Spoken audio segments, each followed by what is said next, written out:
Que a paz do nosso Senhor e Salvador Jesus Cristo esteja com você, meu irmão e minha irmã. Aqui é a Bispa Fátima, da Igreja Evangélica Apostólica Poder de Cristo. E nessa tarde nós estamos aqui para trazer a você uma mensagem da parte de Deus.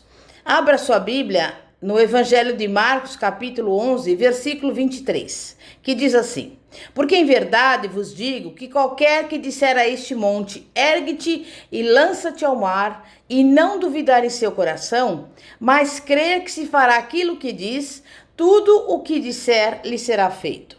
Também em Provérbios 6, versículo 2 está escrito: Enredaste-te com as palavras da tua boca, prendeste-te com as palavras da tua boca.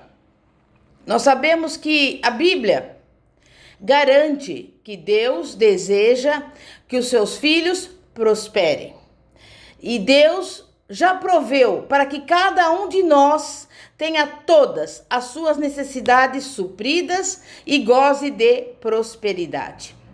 E tudo que necessitamos devemos pedir em nome de Jesus, ordendo que Satanás tire as suas mãos das nossas finanças e solicitando aos espíritos ministradores que tragam o dinheiro necessário.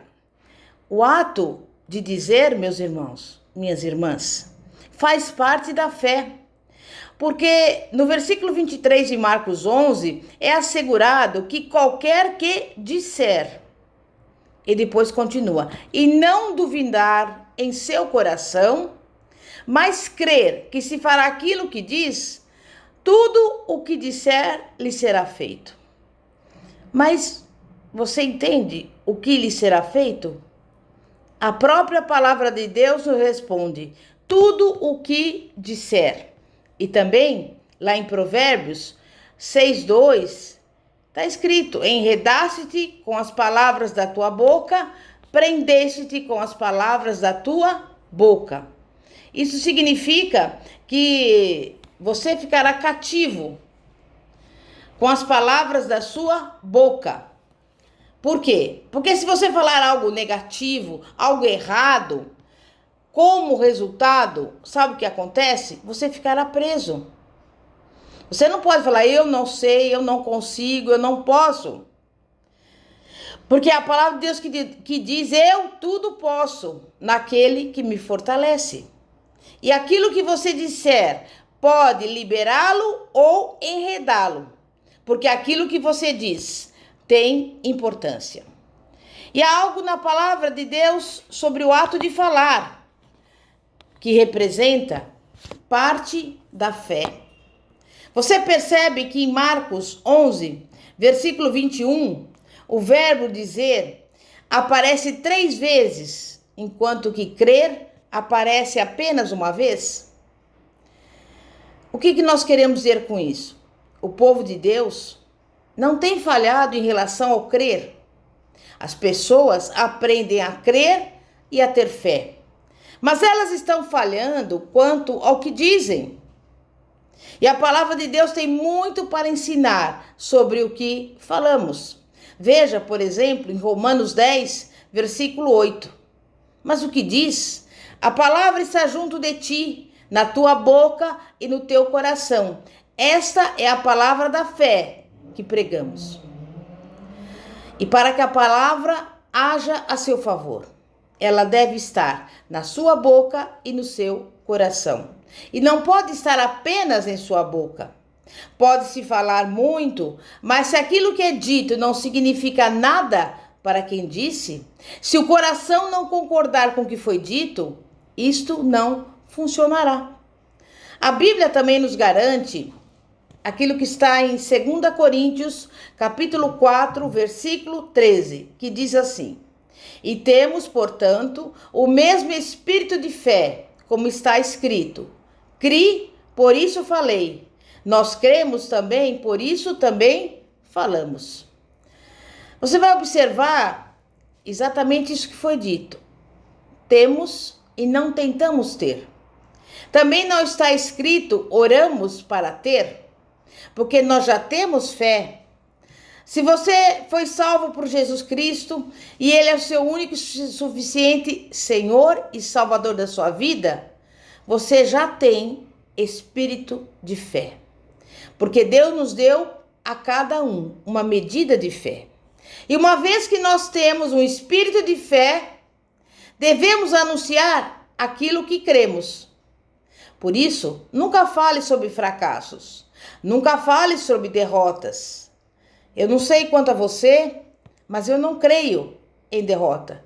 Eu creio em vitória e louvado seja o nome do Senhor.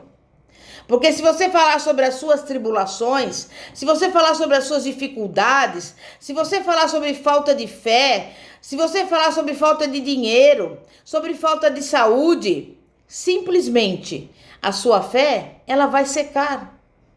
Mas se você, ao contrário, falar sobre o seu maravilhoso Pai Celestial, se falar sobre a palavra de Deus, sabe o que vai acontecer?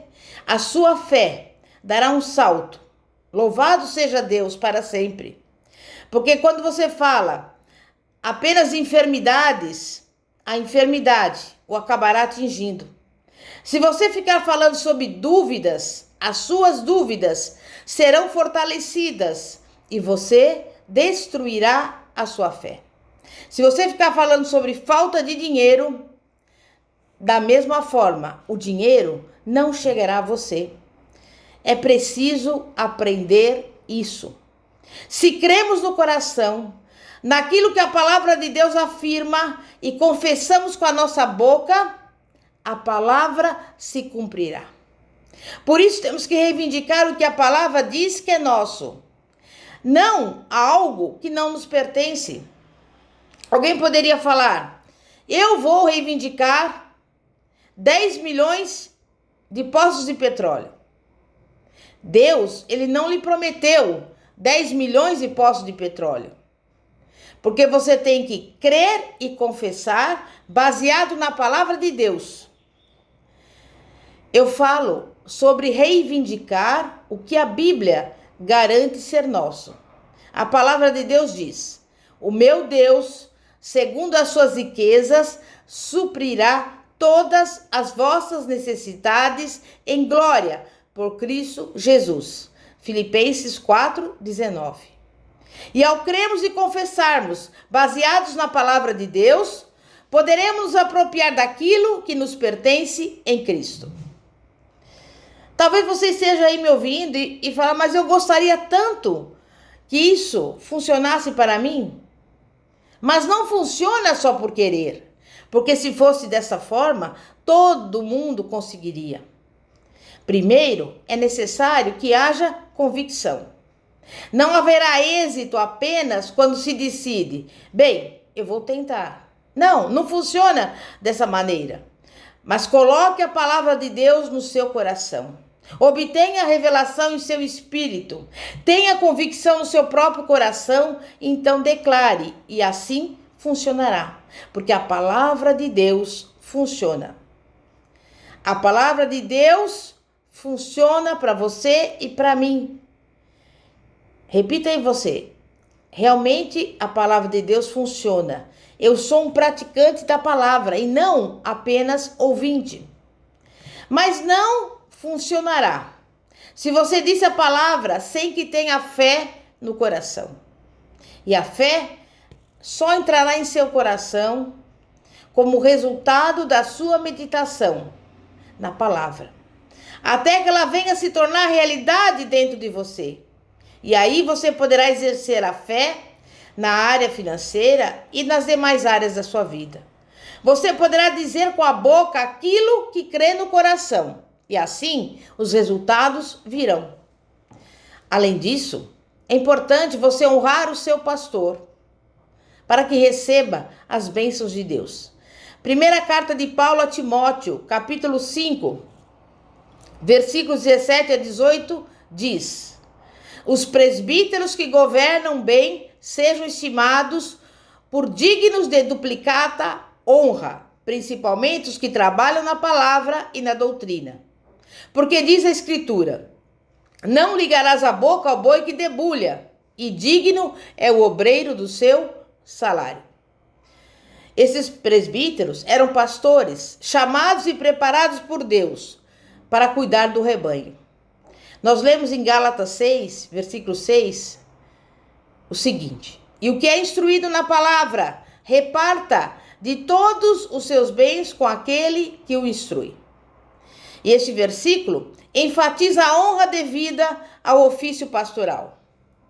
Eu chamo atenção para a atitude de honrar o pastor, não apenas pela sua pessoa, mas principalmente pelo cargo que ele ocupa.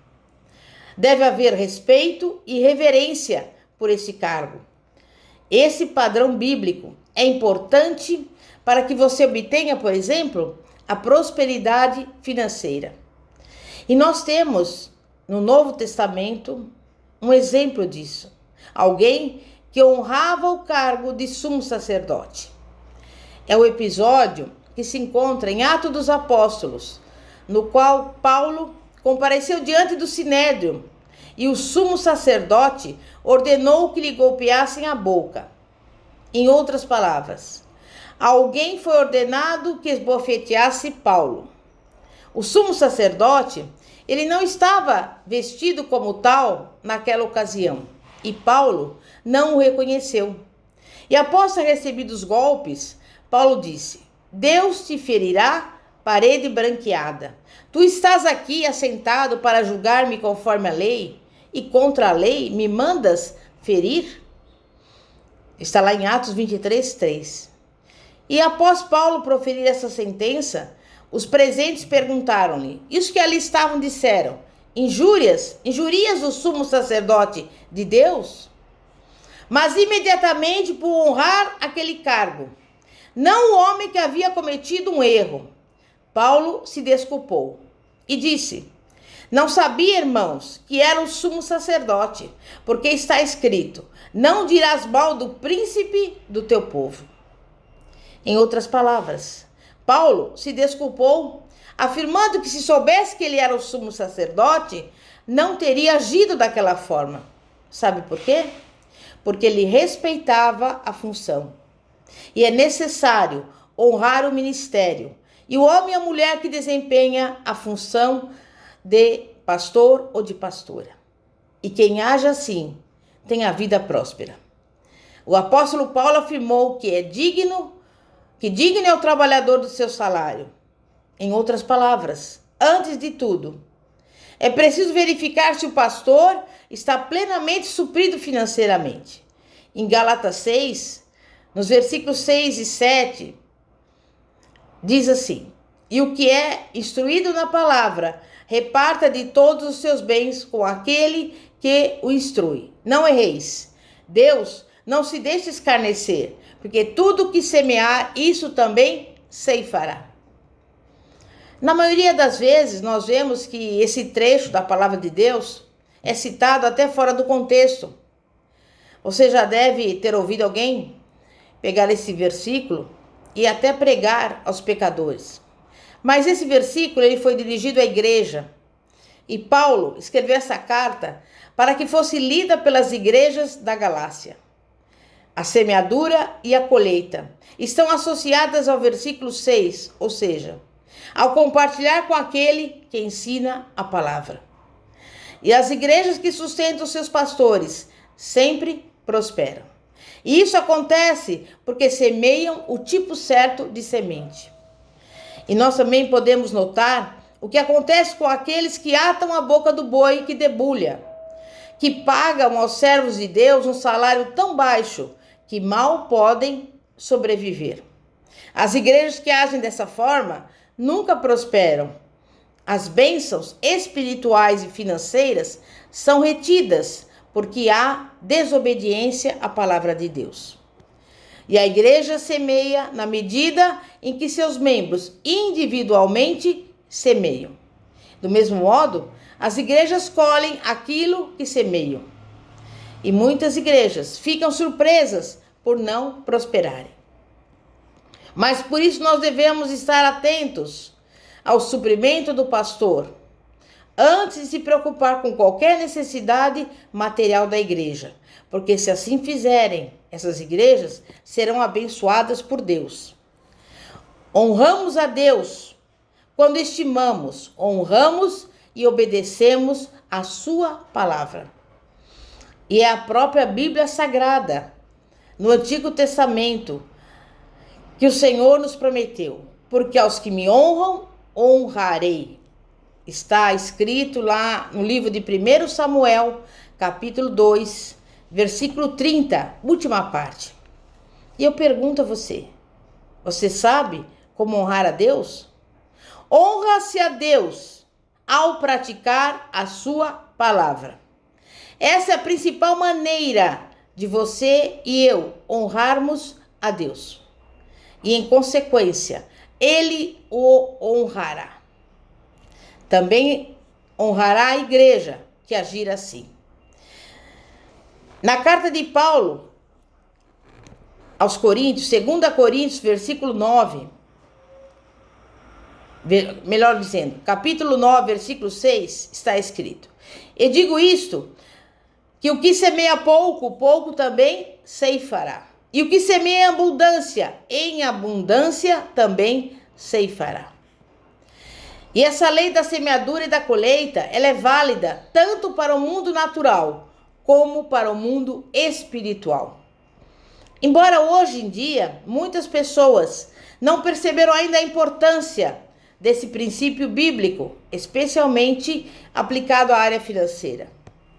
Porque você não poderá esperar uma colheita natural ou sobrenatural sem que tenha semeado antes.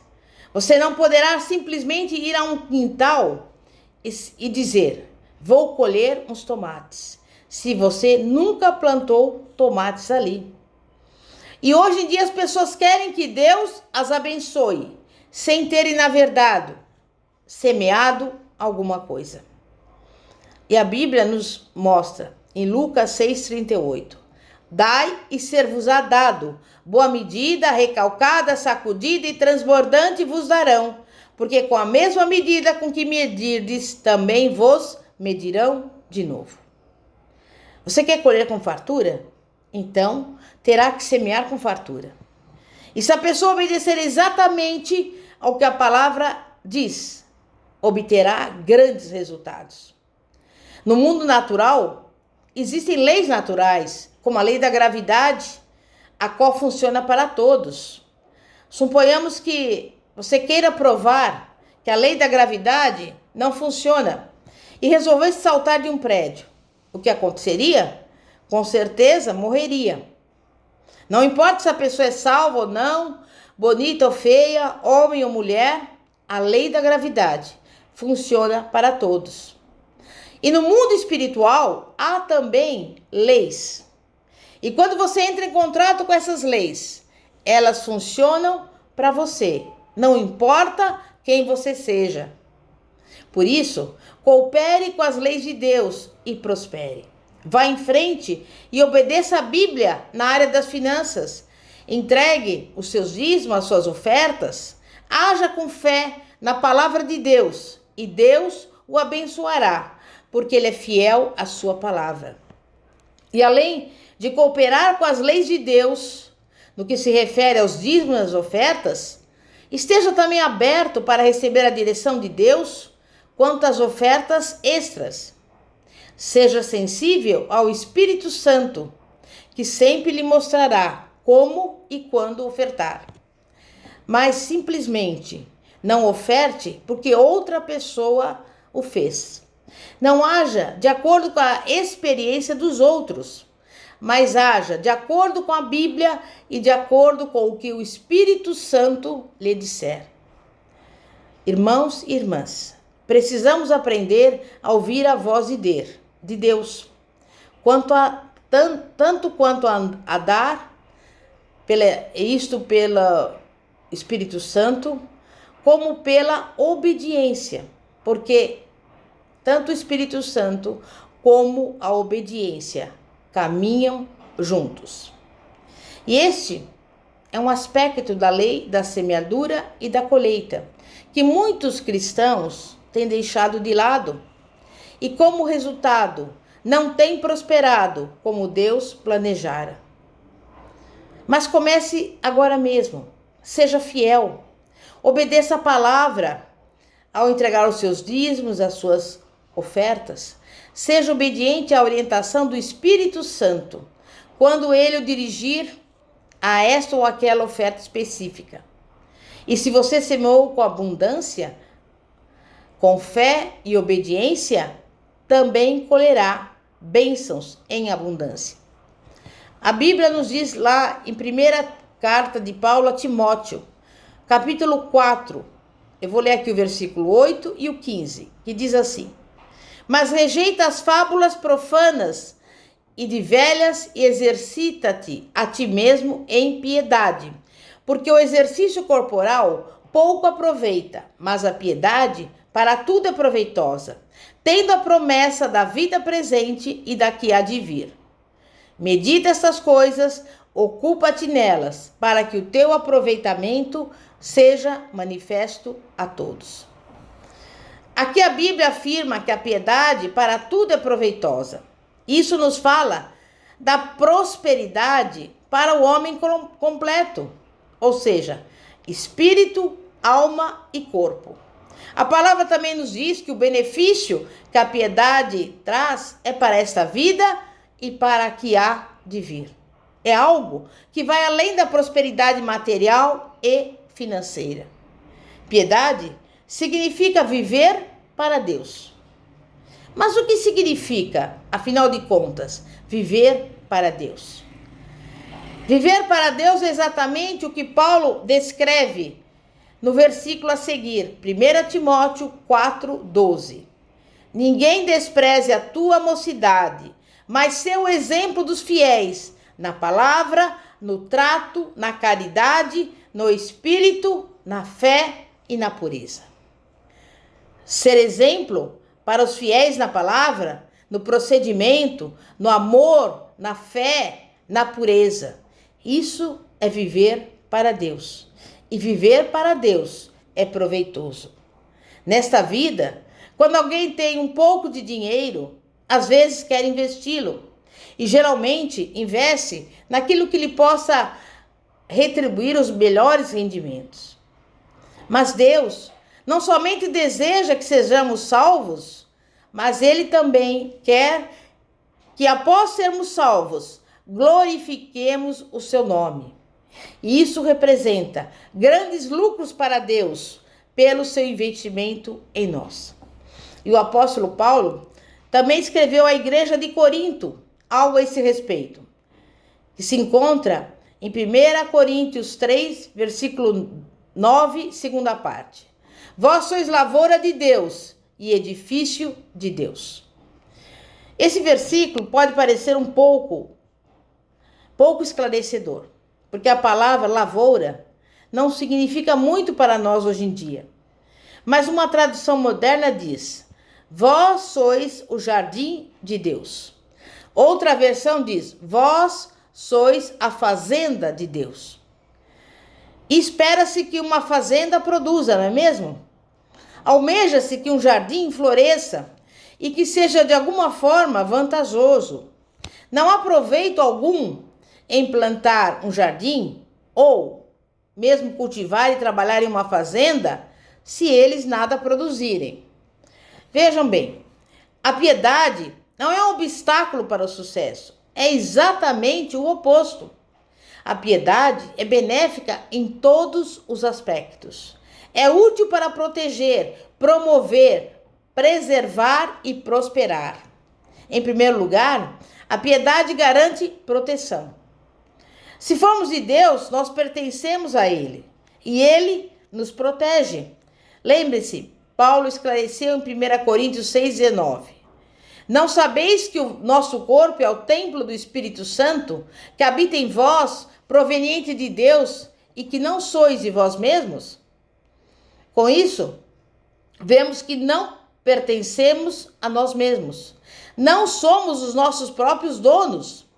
Fomos comprados por bom preço e pertencemos a Deus, e por isso podemos esperar que Ele cuide de nós. Além disso, devemos servir a Deus. E se você quiser servir a Deus, certamente terá que colocá-lo em primeiro lugar, acima de qualquer coisa. O significado real da piedade, eu repito mais uma vez, é servir a Deus. Servi-lo de todo o coração. E há uma recompensa, um benefício por seguir uma vida piedosa. Viver para Deus afetará cada área da sua vida. Ainda que você não saiba, mas afetará não somente a área financeira, mas todas as áreas da sua vida. O Senhor nunca prometeu que tudo iria bem. Na verdade, a própria palavra de Deus nos revela que muitas são as aflições do justo, lá no Salmo 34, versículo 19. Então, servir a Deus não significa estar livre ou isento de problemas. Mas continuando esse versículo 19 do Salmo 34, a palavra de Deus completa: mas o Senhor o livra de todas. Vivemos num mundo onde Satanás é chamado de Deus. Embora pertençamos ao reino de Deus, ainda estamos nesse mundo. Mas podemos louvar a Deus, pois não somos deste mundo. E a piedade, ela nos garante a proteção divina. E isso simplesmente significa que Deus sempre nos ajudará. A piedade, ela nos garante progresso, porque Deus deseja nos abençoar, nos promover, deseja que possamos, inclusive, progredir financeiramente, manifestando a glória sua a todas as demais pessoas. Mas para que isso aconteça, também temos que nos esforçar. A piedade também garante longevidade. Salmo 55, versículo 23, parte final. Homens de sangue e de fraude não viverão metade dos seus dias. Deus garante que não somente os homicidas viveriam menos da metade dos seus dias, mas também todos aqueles que enganam e traem. Jó 17, versículo 9, diz: e o justo seguirá o seu caminho firmemente, e o puro de mãos irá crescendo em força. O que isso significa? O justo, ele seguirá o seu caminho. Ou seja, aquele que está no caminho de Deus permanecerá nesse caminho e por isso crescerá em força. Provérbios 3, nos versículos 1 e 2, diz: filho meu, não te esqueças da minha lei e o teu coração guarde os meus mandamentos, porque eles aumentarão os teus dias e te acrescentarão anos de vida e paz. Você compreende isso? Todos os demais mandamentos de Deus se cumprem na lei do amor. E se você andar em amor, terá cumprido todos os demais mandamentos de Deus. E essa é a razão pela qual Paulo exorta Timóteo que seja exemplar no amor. Quando ele diz, Romanos 13, 10, o amor não faz mal ao próximo, de sorte que o cumprimento da lei é o amor. Amar proporcionará benefício espiritual, mental, emocional, físico, financeiro, ou seja, proveito em todas as áreas da vida. A piedade não apenas garante proteção, progresso e longevidade, mas graças a Deus, a piedade também nos garante prosperidade. E quando falamos em prosperidade, normalmente pensamos em coisas naturais, prosperidade financeira, material. Realmente isso é verdade, mas prosperidade também é extensiva ao espírito, à alma e ao corpo. Lembre-se do que Deus disse a Josué, logo no início do seu ministério, quando o Senhor o colocou como líder em lugar de Moisés.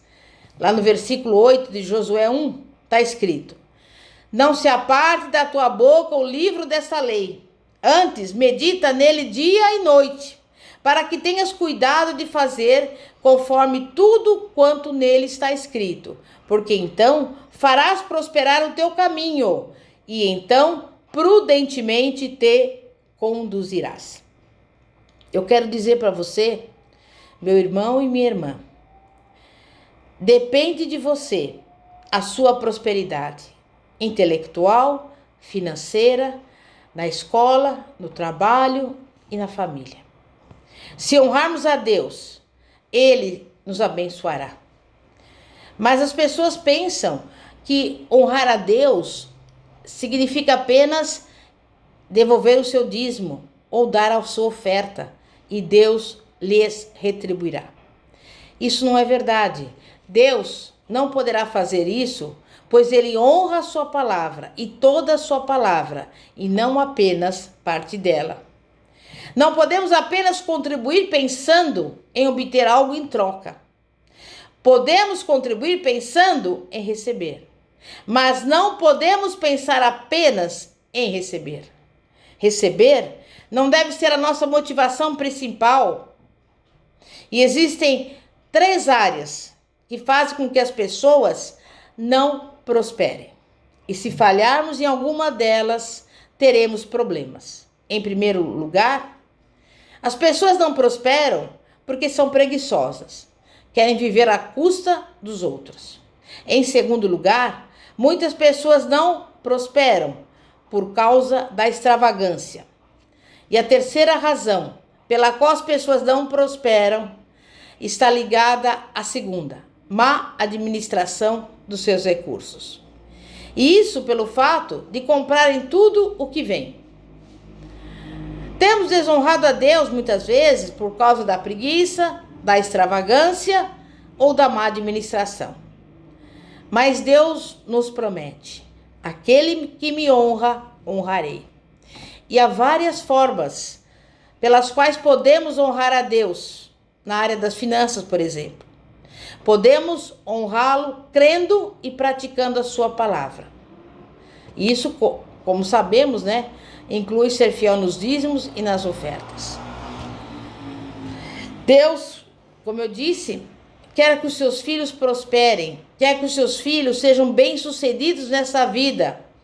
E Ele nos deu as chaves, ou seja, as leis bíblicas, que colocadas em prática, certamente mudarão as circunstâncias. E à medida que nós formos fiéis e andar à luz da palavra de Deus, poderemos esperar as suas bênçãos em cada área da nossa vida, inclusive na financeira. Então eu quero, nesta tarde, orar pela sua vida. Você que aguarda de Deus uma resposta, um sinal, você que está esperando o cumprimento da promessa, vamos orar e pedir a Deus em nome de Jesus. Santíssimo Deus e poderoso Pai, Pai de nosso Senhor e Salvador Jesus Cristo. Pai, nós estamos aqui pedindo, Pai, em favor dessa pessoa que talvez esteja doente num leito de hospital, desesperada, depressiva, essa pessoa que esteja sofrendo com problemas na família, com problemas financeiros, com problemas na sua saúde. Mas tu és fiel. E nós, claro que não somos perfeitos, mas procuramos a cada dia que passa ser fiéis e obedientes ao Senhor e à tua palavra. E neste momento eu quero te pedir por aqueles que estão doentes, que o Senhor derrame da gota do teu sangue, efetuando a cura dessa pessoa, operando milagre, porque a tua palavra que diz, o Senhor já levou sobre si as nossas enfermidades e pelas suas pisaduras já somos sarados. Eu quero também te pedir por aqueles que estão passando por necessidades, envia a provisão. Essa pessoa que não tem mais de onde tirar recursos, mas tu és o Deus provedor. E é a tua palavra que diz suprirá cada uma das nossas necessidades. Vai ao encontro desse lar e dessa família. Visita o marido, a mulher, os filhos, os irmãos, todos que pertencem a esse lar. Repreende toda briga, toda contenda, toda divisão. Repreende toda confusão nesta casa. E coloca principalmente em cada lar o amor. que o amor do Senhor venha a ser derramado sobre cada um dos corações e que cada um possa receber de ti a bênção, a vitória, tudo aqueles que estão clamando ao Senhor, porque é a tua palavra que diz em Filipenses 4:6 que devemos apresentar ao Senhor as nossas orações, nossos pedidos pela oração e súplica com ações de graça. E por isso, desde já, crendo e confiando na resposta, nós agradecemos por aquilo que estamos pedindo em nome de Jesus. Amém e graças a Deus.